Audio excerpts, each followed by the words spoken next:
Hi guys, good morning. Ngayon guys, walang pasok. Kaya ang aking gagawin ay gusto kong linisan ang kadena ng aking motor. Ang dami ng mga alikabok na mumuo at dumikit sa langis. Kaya ngayon, bibili ako ng gas or krodo para yun ang aking panglinis. Yan guys. Bili muna tayo ng gas. Ito guys, nakabili na tayo ng diesel. Diesel binili ko kasi yung gas mainit. Ayan. Ayun, nakakita na ako ng brush. Brush. Brushin natin siya.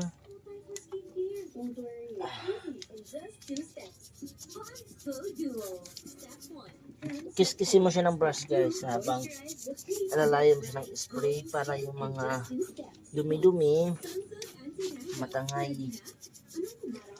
Mabilis lang tanggalin yung mga dumi gawa ng nababad ko na siya kanina sa krudo. Ayan. Ayan, konting kuskus na lang. Yes.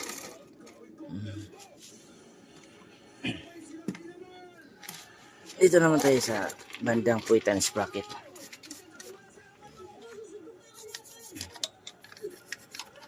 Maganda gamitin ang toothbrush pang linis kasi nga yung mga sulok-sulok kaya yung dukutin.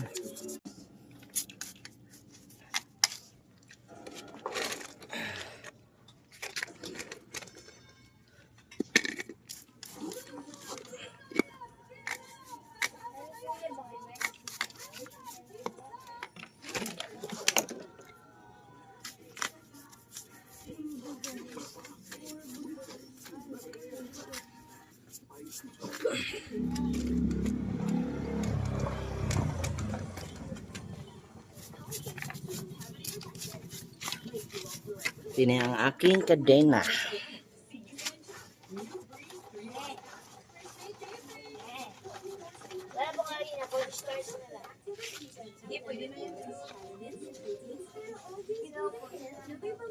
Ayan guys. Kahit pa paano nalinisan na natin. Nabawasan na yung dumi. Mababawasan yung bigat ng ating motor. Ayan.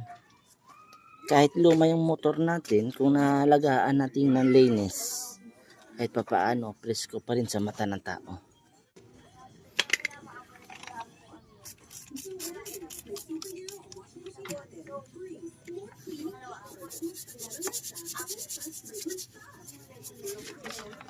Yung mga spring ating stand, nakalawang na rin.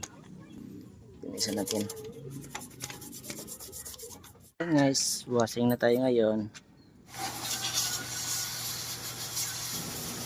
Ayun guys, patapos na ako. Ito lang ay konting tips lang para sa mga motor owner. Wala naman sa bago o sa luma yung motor mo, sa pag-aalaga lang. Thank you guys for watching.